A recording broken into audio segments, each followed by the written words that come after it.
ketika gue pengen mencoba explore konten lain, kayak misalnya konten jalan-jalan atau konten ke pameran dan sebagainya, gue pusing sendiri karena gue masih pakai helm terus kan, gitu. Makanya kayak Om Mobi tuh pusing sebenarnya itu kalau dia. Makanya pakai gini dia ada. Dia enak pakai masker, gue pakai helm. Pusing nggak kalau pakai helm terus kan.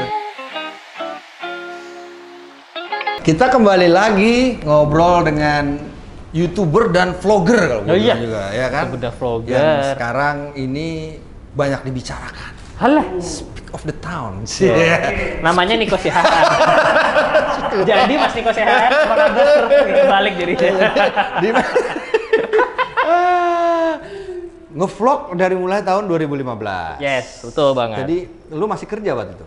Kerja, gue kerja kantoran. Sampai sekarang masih kerja kantoran? Enggak, kebetulan enggak. Udah sombong ya, kan kerja kantor. Ntar apa sih lu gaji lu sih? Gue nggak pernah ngomong gitu. Kagak. Tapi terus ya. Lu memulai masih kerja. Vlog itu lu kerjakan jam kantor, enggak?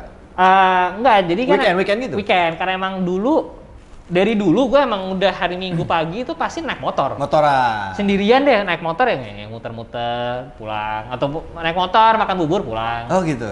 Terus ya udah gue bikin aja video gitu, dan karena emang gue udah bisa ngedit dari dulu dan kebutuhan konten motovlog tuh tidak susah untuk diedit.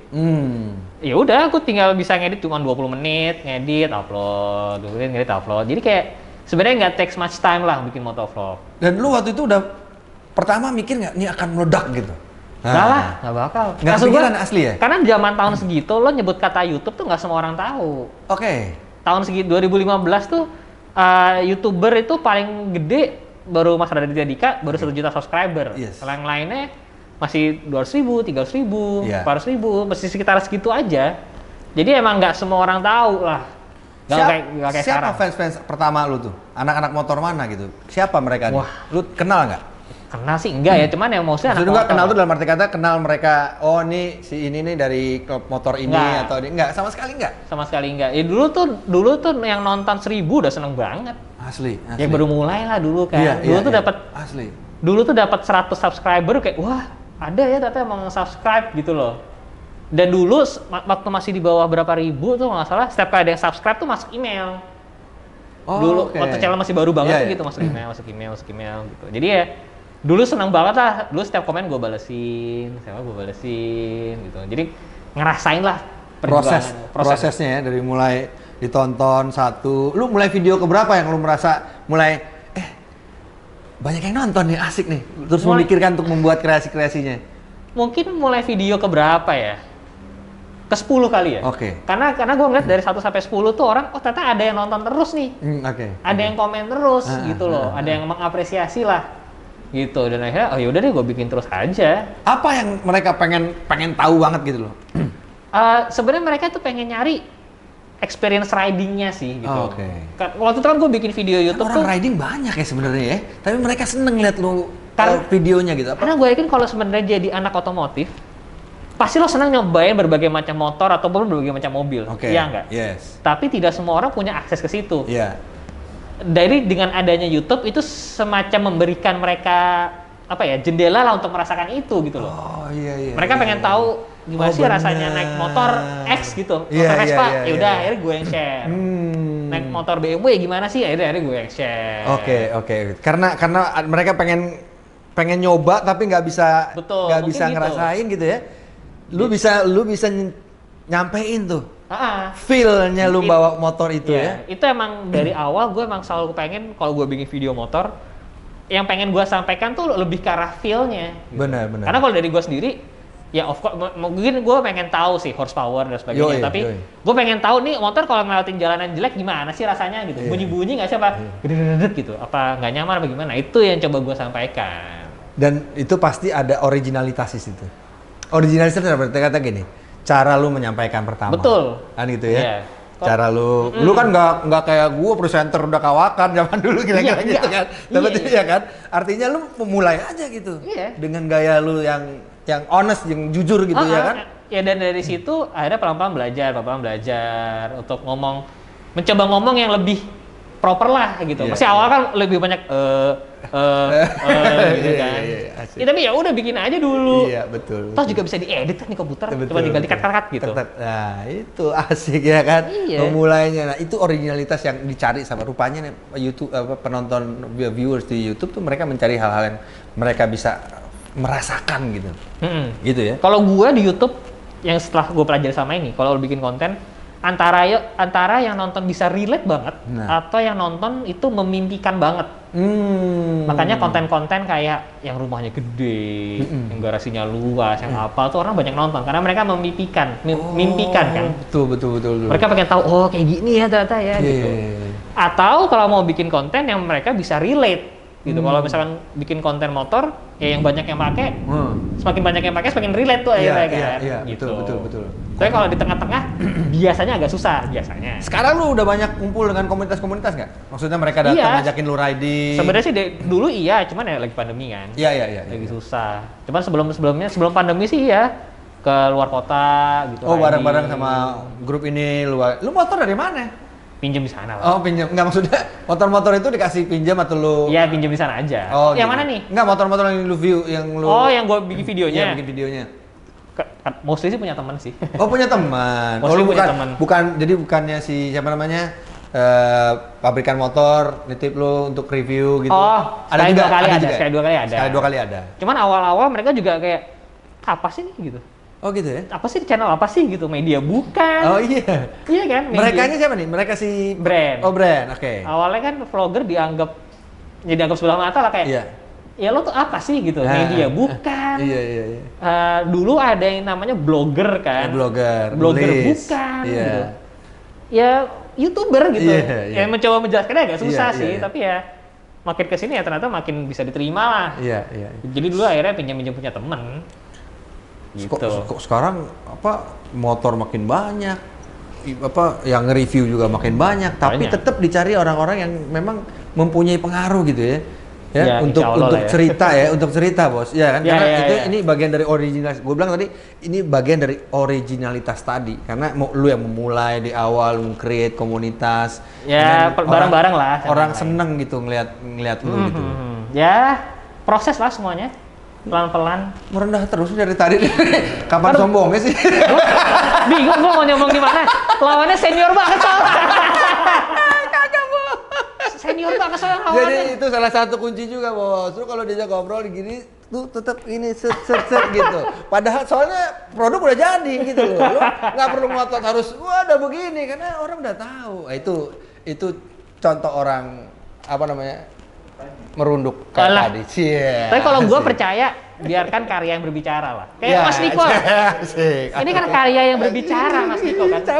Biarlah karya berbicara. Maksud gue Mas Niko kan bukan tipe yang dikenal gara-gara sensasi lah. Tapi emang gara-gara karya kan. Iya. Gue nggak mau dikerjakan bikin kuis dan sebagainya. Nah, gue juga pengennya dikenal seperti itu. Padahal kalau mau cari musuh banyak gue. Kalau mau cari musuh ya. Cuman kan kayak gitu ada keributan. Gue diam aja lah gitu ya. Sama nih kebetulan. I'm a lover not a fighter. Kalau gue lebih suka di sosial media tuh kalau misalkan yang heboh-heboh gitu gue hindarin. Seru. Karena kehidupan nyata nyari duit udah susah, udah pusing. Ngapain lagi? Sosial media aduh pusing lagi. Ribet hidup kita mau dibikinin begitu. Setuju. Gua enggak banget tuh. Lu kalau mau ngatain gue nih, mau ngatain channel ini di YouTube, monggo. Enggak sakit hati. Karena udah terlalu banyak yang menyakiti hati aku nih. Aku nggak mau sakit hati di YouTube. Ini tempat kita happy, kita sharing ya kan, sambil tawa-ketawa. Tapi dari tadi kita udah dapet nih originalitas, kita dapet dari Dimas, dia memulainya. Terus lu kalau mau agak ini fotografi bos, banyak teman bos, kan gitu ya kan. Nah, yang menarik juga tadi teman-teman cerita juga review lu tuh. Lu kenapa dulu? Kayaknya dulu lu mirip kayak Sia kalau penyanyi itu ya, nggak mau liatin mukanya gitu. Kayak Daft Punk ya? Kayak Daft Punk ya kan, tapi kenapa lu?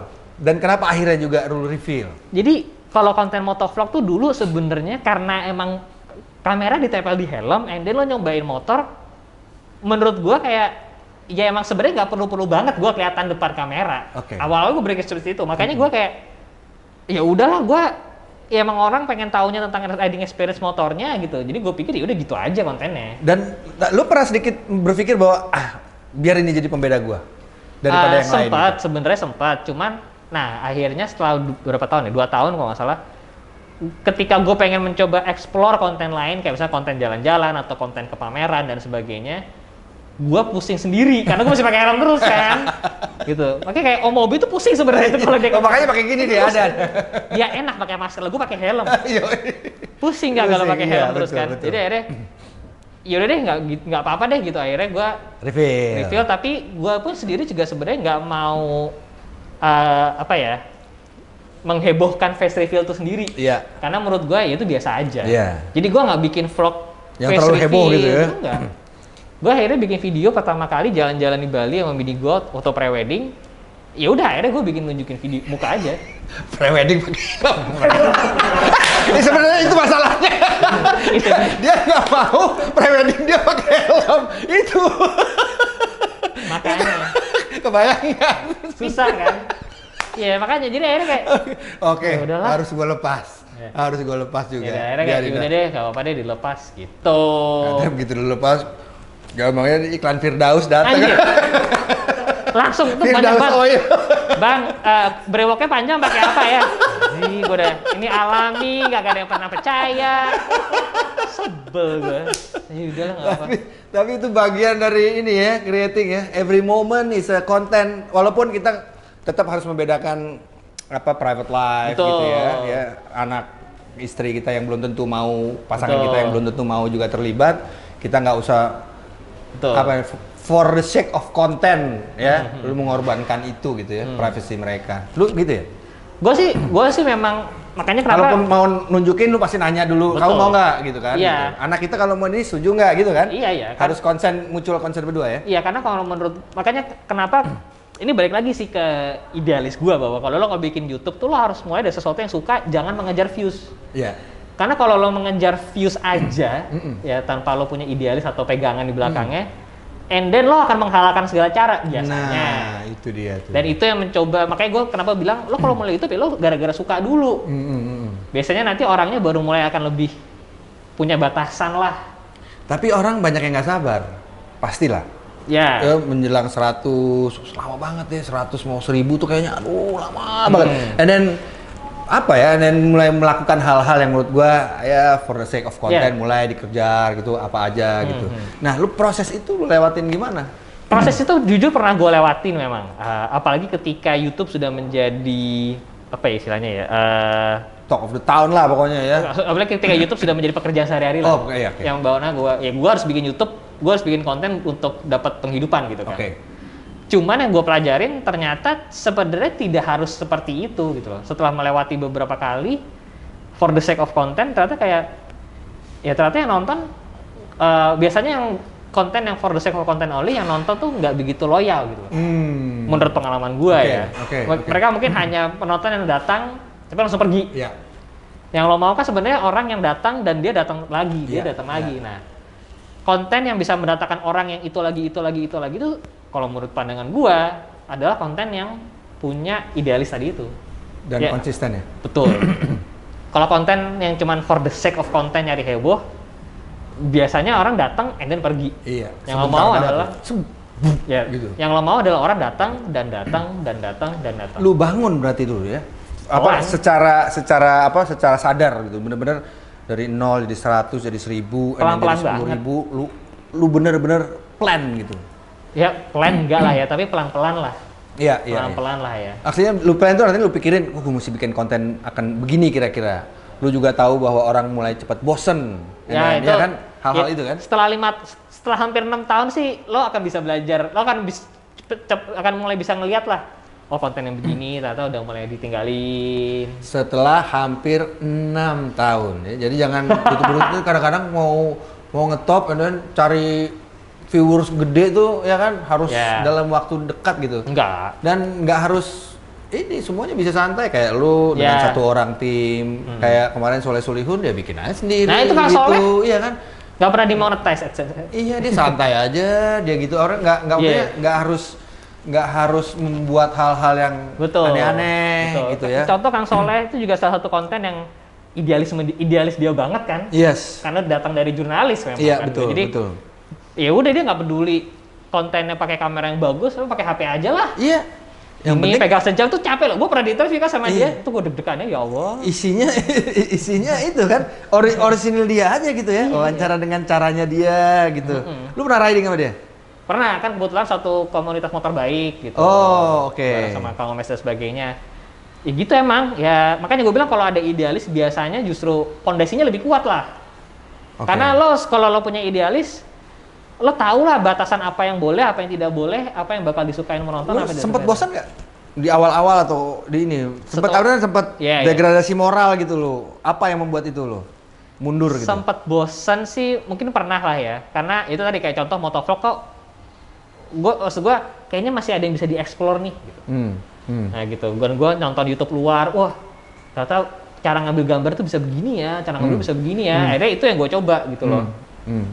Lu nggak pernah kayaknya penontonnya kurang nih, gue kayaknya nggak cocok nih di sini gitu.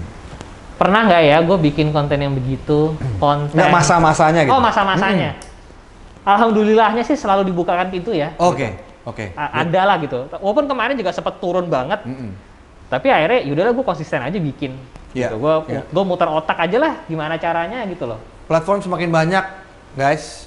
Jadi content provider dipaksa untuk berimajinasi ya kan, berkreasi mesti bikin apa kan. Tapi kreasi keren ya, bukan bikin apa aja untuk melakukan prank lah, apalah ya kan. Kreasi yang bertanggung jawab lah. Kreasi yang bertanggung jawab. Ini karena gue kebanyakan guru BP gue lihat. Iya sih. Ini tuh gara-gara gue punya banyak teman anak-anak desain grafis ya, terus mereka idealis banget seru dong. Apa yang bertanggung jawab itu kayak, oh iya gitu.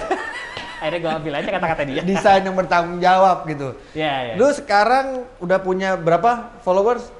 Alhamdulillah subscriber 700.000 sekian. 700.000 sekian. Selama 6 tahun. Ya sebenarnya sih pelan hitungannya. Pelan lah, karena banyak yang udah 1 juta dalam setahun 2 tahun. Oke lah, tapi menurut gua ya. Tapi pelan-pelan lah. 700.000 dalam 6 tahun dan sudah memproduksi 400 bahkan 500 video. Ya, itu bayangkan aja tuh. Tiap video itu ada waktu yang disiapkan, ada kreativitas, ada dedikasi yang ada di situ tuh. Ya karena gue doyan kan. Nah, harus dicari yang doyan. Jangan pansos guys, jangan pansos. Jangan cari ribut. Makanya ini tuh, lihat tuh. Ini nih. Jaket Buriam dibeli, bukan dipakai. Dibeli oleh presiden sebagai apresiasi terhadap brand lokal. Ya. Lu mulai brand itu kapan? Sebenarnya sih brand itu sendiri, gue bilang brand as a brand mungkin kapan ya? 2000 ketika gue mulai collab lah sama brand-brand lokal. Oh, oke. Karena gue tuh punya. Siapa brand lokal? Sorry, gue potong. Brand lokal yang lu ajak awal-awal. Waktu itu awal-awal Elders. Ada Elders. Elders tuh helm yang mana ya? Nggak ada fotonya ya. Ya adalah awal-awal dulu mereka tuh bikin helm. Terus akhirnya kita bikin kaos bareng gitu. Kenapa gue suka collab sama brand lokal? Karena menurut gue nih punya, ya alhamdulillah follower yang banyak ya. Yang cukup banyak, dan brand-brand lokalnya menurut gue punya potensi untuk diapresiasi oleh lebih banyak orang lagi gitu. Dan makanya kenapa gue suka collab sama brand lokal. Jadi dari Elder, sesuatu itu brand lain lagi dan lagi. Sampai akhirnya dengan si Kang Deki Sastra dari band Raw Type Riot ini. Apa? Raw Type Riot. Oke. Dia brand dari Bandung, Kang Deki. Yaudah deh kita collab yuk gitu. Ini setahun bikinnya ini jaket ini. Develop desainnya gimana, apa, dan itu setahun. Tapi itu gue bawain tadi jaketnya. Ini jaketnya bolak-balik soalnya. Oh gitu. Oh, two size ya. Oke. Akhirnya kita rilis 100 pieces doang emang karena collab aja gitu kan, limited. Ternyata dibeli sama Mas Gibran. Oke, Mas Gibran dulu. Dia beli 2. Ya, dia beli 2. Ya, dia beli 2. Beli kok nggak dikasih, beli asli. Beli. Gue harus beli, Bos.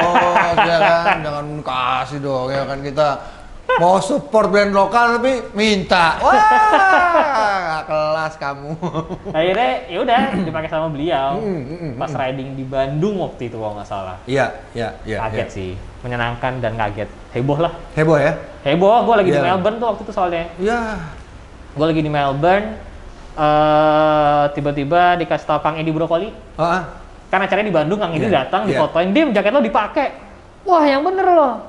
Langsung yang lain pada ngirim, ini Jim, jaket lo dipakai. Nggak ada fotonya bareng Pak Jokowi waktu itu. Iya. Gue tuh waktu itu juga sebenarnya udah ditawarin riding bareng beliau, tapi gue udah keburu ke Australia.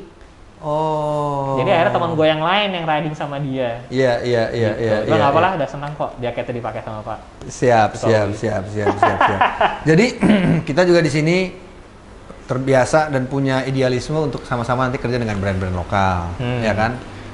Mau baju, mau apa, dan dari awal kita sudah kerjasama untuk bintang tamu ntar ada oleh-oleh dari kopi lokal. Wih, luar biasa. Ya. Pokoknya teman-teman yang waktu itu kerja buat pelestarian hewan. Keren. Ada yang bantu market petani-petani supaya bisa ketemu market global. Keren, gitu kan. keren. Ada yang orang Jogja bikin dengan rasa-rasa. Nah, yang kayak gitu-gitu tuh membuat kita juga terpancing untuk saling dukung lah.